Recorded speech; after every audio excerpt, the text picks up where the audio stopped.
Aujourd'hui, on a décidé de commencer avec le commencement et du coup l'arrivée des tout premiers camions.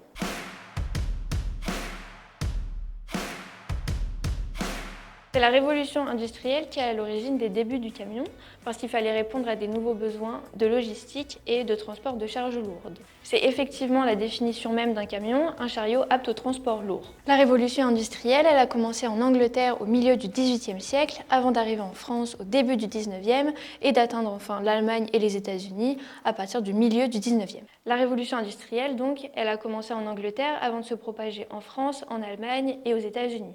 La révolution des transports, elle a commencé d'abord sur les fleuves, puis sur les rails avant de gagner nos routes, du moins à grande échelle. Par exemple, le premier bateau à vapeur a navigué sur la Saône à partir de 1783. À la fin du XVIIIe siècle, en 1770, il existe déjà un engin apte au transport lourd. Il s'agit du fardier de Cugnot, donc pour transporter un fardeau.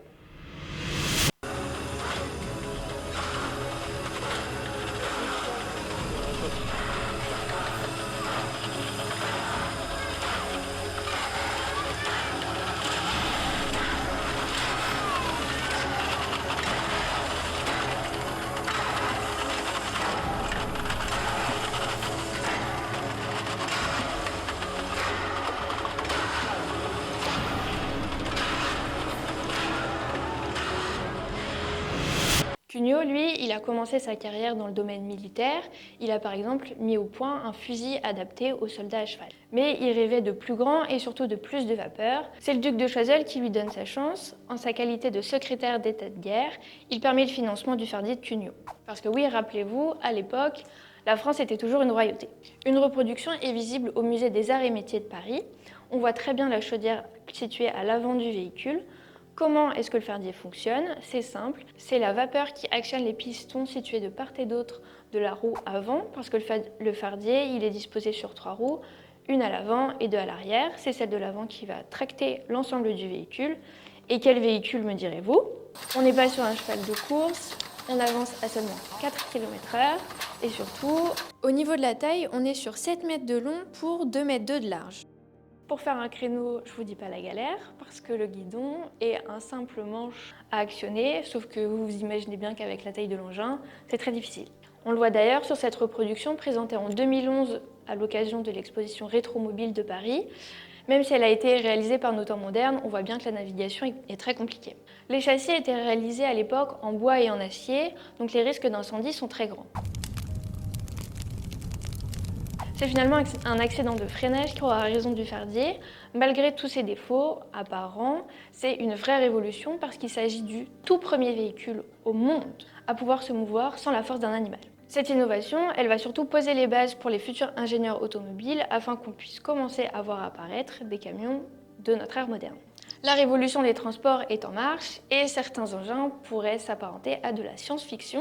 C'est le cas du Puffing Devil, qui est tout simplement la fusion entre une locomotive et quelque chose sur roue, ce qui est logique puisque c'était le souhait de son inventeur, Richard Trevithick. Il voulait tout simplement mettre une locomotive sur roue. Richard, lui, en fait, il s'est inspiré des travaux de son voisin. Richard, en fait, il a pompé les idées de son voisin William Maybach, qui travaillait déjà sur la vapeur. Et Richard, lui, en fait, c'est un travailleur des mines, donc il a l'habitude de voir un petit peu des locomotives, etc. C'est pour ça qu'il s'est inspiré de cette forme, de ces engins-là, et donc ça donne la forme du Puffing Devil.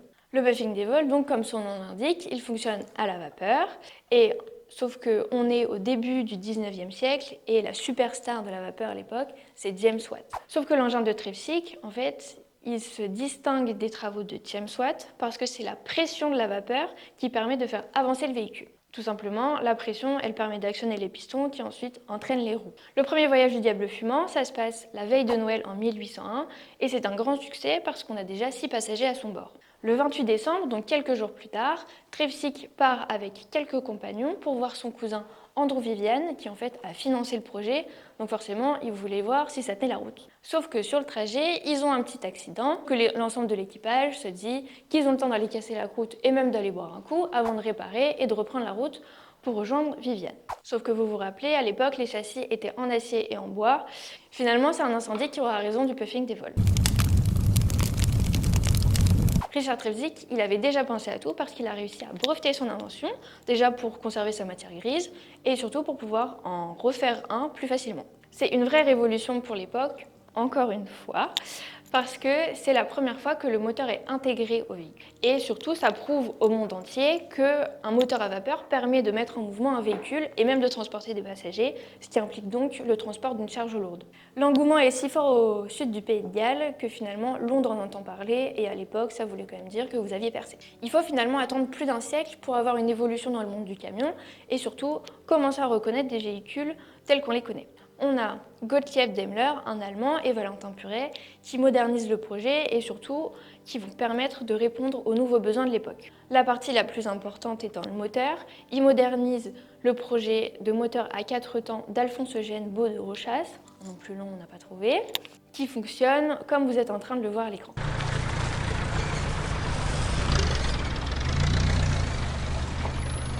Côté allemand, Daimler il a réussi à faire engager son pote Wilhelm Murdoch dans l'entreprise de Nikolaus Otto, qui est en fait le papa du fondateur de BMW, donc c'est une vraie dynastie automobile.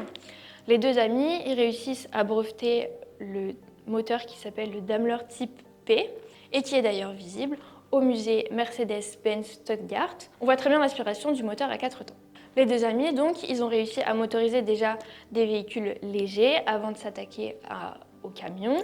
Leur premier modèle sort en 1896 et on finit enfin par dépasser les piétons puisqu'on a atteint une vitesse de croisière de 12 km/h. Et niveau gabarit, on a réduit un peu par rapport au fardier avec 5,50 m de longueur et 2,30 m de large. Côté français, Valentin Puret, qui lui est de Bordeaux, son premier projet, ça a été de motoriser un omnibus, un bus donc, pour la ville de Paris.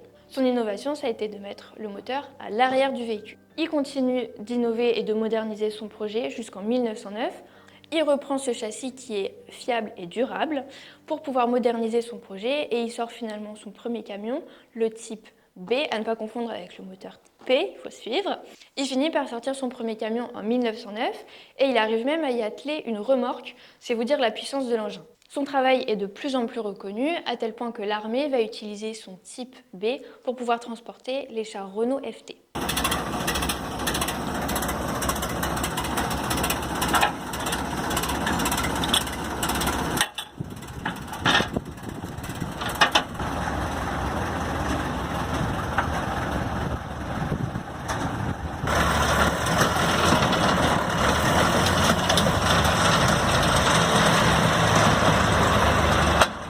Ces innovations, elles sont immenses et surtout, elles permettent de répondre aux besoins de l'époque. Et c'est pour ça que ça marche. Évidemment, vous doutez bien que ce ne sont pas les seuls sur le projet. On en a quelqu'un en Allemagne, quelqu'un en France. D'autres vont vouloir s'emparer du projet. Par exemple, je vous parlais de Renault. Leur premier camion est daté de 1905.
50 cm3.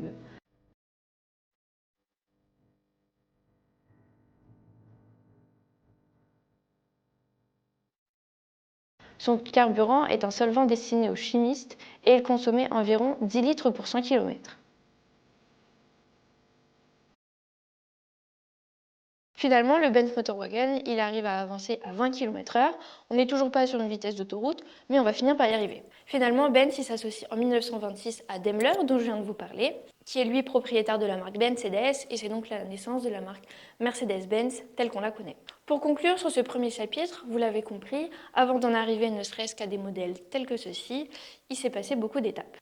Ces innovations, pour l'époque, elles sont majeures et surtout incroyables, parce que pour nous, voir des voitures ou même des camions sur la route, c'est normal et on ne se pose pas la question de comment ça marche et surtout comment ça a été inventé. Donc vous l'avez compris, on est passé de 4 km/h à 12 à 20, mais surtout, les inventeurs ont été majeurs, notamment Daimler, qui en plus s'est associé à Benz après. Mercedes-Benz est une des marques les plus connues aujourd'hui, parce que la partie la plus importante des véhicules, c'était les moteurs, et sans ça, on n'allait pas avancer bien loin. Ou bien vite, vous avez compris.